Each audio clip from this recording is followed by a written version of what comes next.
The War of the Worlds by H.G. Wells. Book 1. The Coming of the Martians. Chapter 1. The Eve of the War.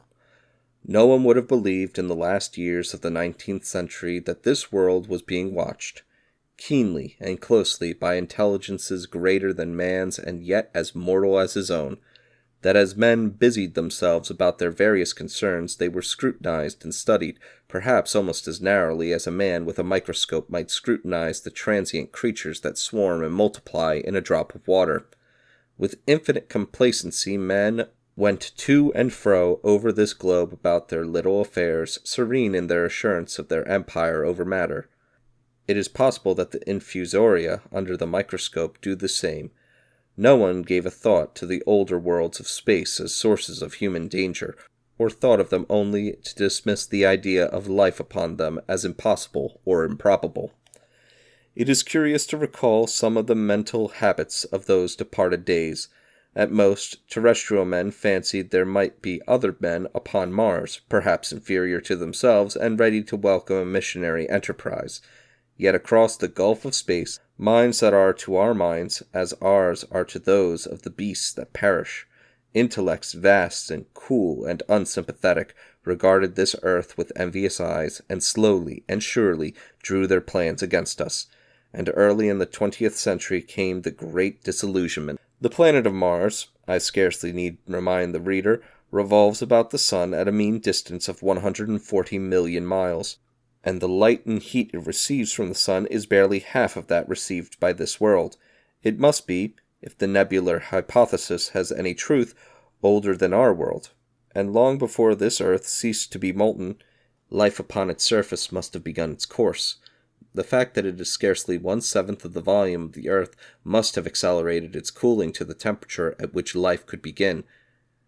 It has air and water and all that is necessary for the support of animated existence. Yet so vain is man and so blinded by his vanity that no writer, up to the very end of the 19th century, expressed any idea that intelligent life might have developed there far, or indeed at all, beyond its earthly level. Nor was it generally understood that since Mars is older than our earth, with scarcely a quarter of the superficial area, and remoter from the sun, it necessarily follows that it is not only more distant from life's beginning, but nearer its end. The secular cooling that must some day overtake our planet has already gone far indeed with our neighbor.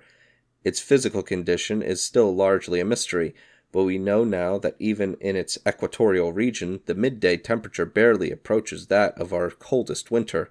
Its air is much more attenuated than ours.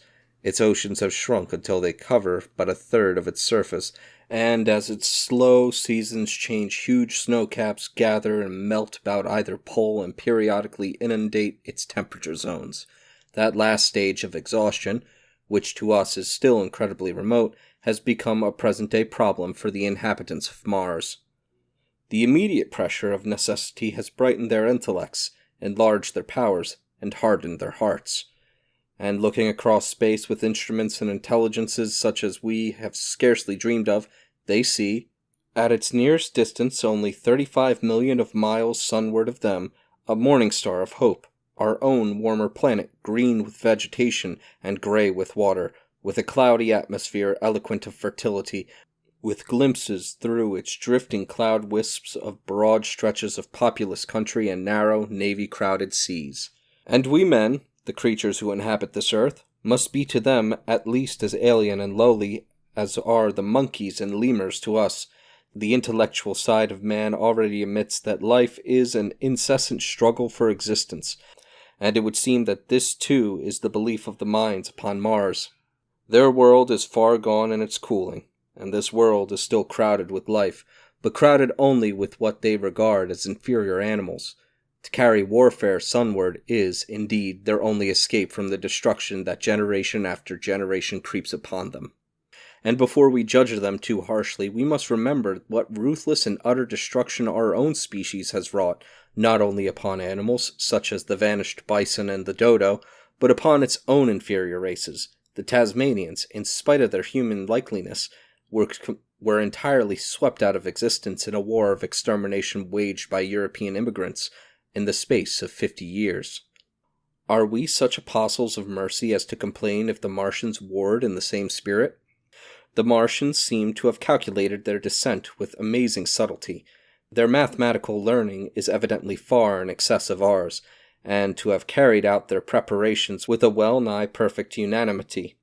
Had our instruments permitted it, we might have seen the gathering trouble far back in the 19th century. Men like Schiaparelli watched the red planet. It is odd, by the by, that for countless centuries Mars has been the star of war, but failed to interpret the fluctuating appearances of the markings they map so well. All that time the Martians must have been getting ready. During the opposition of 1894, a great light was seen on the illuminated part of the disk, first at the Lick Observatory, then by Perrotin of Nice, and then by other observers. English readers heard of it first in the issue of Nature dated August 2nd. I am inclined to think that this blaze may have been the casting of the huge gun, in the vast pits sunk into their planet, from which their shots were fired at us. Peculiar markings, as yet unexplained, were seen near the site of that outbreak during the next two oppositions. The storm burst upon us 6 years ago now. As Mars approached opposition, Lavelle of Java set the wires of the astronomical exchange palpitating with the amazing intelligence of a huge outbreak of incandescent gas upon the planet. It had occurred towards midnight of the 12th, and the spectroscope, to which he had once resorted, indicating a mass of flaming gas, chiefly hydrogen, moving with an enormous velocity towards this earth. This jet of fire had become invisible about 12:15. He compared it to a colossal puff of flame suddenly and violently squirted out of the planet, as flaming gases rushed out of a gun. A singularly appropriate phrase it proved, yet the next day there was nothing of this in the papers except a little note in the Daily Telegraph, and the world went in ignorance of one of the gravest dangers that ever threatened the human race. I might not have heard of the eruption at all had I not met Ogilvy, the well-known astronomer, at Ottershaw. He was immensely excited at the news, and in the excess of his feelings invited me to take a turn with him that night in a scrutiny of the red planet. In spite of all that has happened, I still remember that vigil very distinctly, the black and silent observatory, the shadowed lantern throwing a feeble glow upon the floor in the corner, the steady ticking of the clockwork of the telescope, the little slit in the roof, an oblong profundity with the stardust streaked across it. Ogilvy moved about, invisible but audible. Looking through the telescope, one saw a circle of deep blue and the little round planets swimming in the field. It seemed such a little thing, so bright and small, and still faintly marked with transverse stripes, and slightly flattened from the perfect round. But so it was, so silvery warm, a pin's head of light. It was as if it quivered. But really this was the telescope vibrating with the activity of the clockwork that kept the planet in view.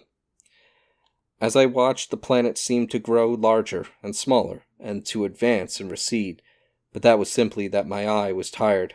40 millions of miles it was from us, more than 40 millions of miles of void. Few people realize the immensity of vacancy in which the dust of the material universe swims. Near it in the field, I remember, were 3 faint points of light, 3 telescopic stars infinitely remote, and all around it was the unfathomable darkness of empty space. You know how that blackness looks on a frosty starlit night. In a telescope it seems far profounder, and invisible to me, because it was so remote and small, flying swiftly and steadily towards me across that incredible distance, drawing nearer every minute by so many thousands of miles, came the thing they were sending us, the thing that was to bring so much struggle and calamity and death to the earth. I never dreamt of it then as I watched. No one on earth dreamt of that unerring missile. That night, too, there was another jetting out of gas from the distant planet. I saw it, a reddish flash at the edge, the slightest projection of the outline just as the chronometer struck midnight. And at that I told Ogilvy, and he took my place. The night was warm, and I was thirsty, and I went, stretching my legs clumsily and feeling my way in the darkness, to the little table where the siphon stood, while Ogilvy exclaimed at the streamer of gas that came toward us. That night another invisible missile started on its way to the earth from Mars. Just a second or so under 24 hours after the first one, I remember how I sat on the table there in the blackness, with patches of green and crimson swimming before my eyes. I wished I had a light to smoke by, little suspecting the meaning of the minute gleam I had seen and all that it would presently bring me. Ogilvy watched till 1, and then gave it up, and we lit the lantern and walked over to his house. Down below in the darkness were Ottershaw and Chertsey and all their hundreds of people, sleeping in peace. He was full of speculation that night about the condition of Mars, and scoffed at the vulgar idea of it having inhabitants who were signaling us. His idea was that meteorites must be falling in a heavy shower upon the planet, or that a huge volcanic explosion was in progress. He pointed out to me how unlikely it was that organic evolution had taken the same direction in the 2 adjacent planets. "The chances against anything man-like on Mars are 1,000,000 to 1, he said. Hundreds of observers saw the flame that night, and the night after, about midnight, and again the night after. And so for 10 nights, a flame each night. Why the shots ceased after the 10th no one on Earth had attempted to explain. It may be the gases of the firing caused the Martians inconvenience. Dense clouds of smoke or dust, visible through a powerful telescope on Earth as little gray, fluctuating patches, spread through the clearness of the planet's atmosphere, and obscured its more familiar features. Even the daily papers woke up to the disturbances at last, and popular notes appeared here, there, and everywhere concerning the volcanoes upon Mars. The serio-comic periodical Punch, I remember, made a happy use of it in a political cartoon, and, all unsuspected, those missiles the Martians had fired at us drew earthward, rushing now at a pace of many miles a second through the empty gulf of space, hour by hour and day by day, nearer and nearer.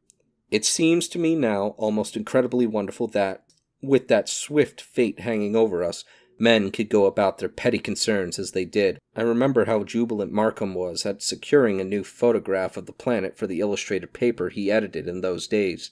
People in these latter times scarcely realized the abundance and enterprise of our 19th century papers.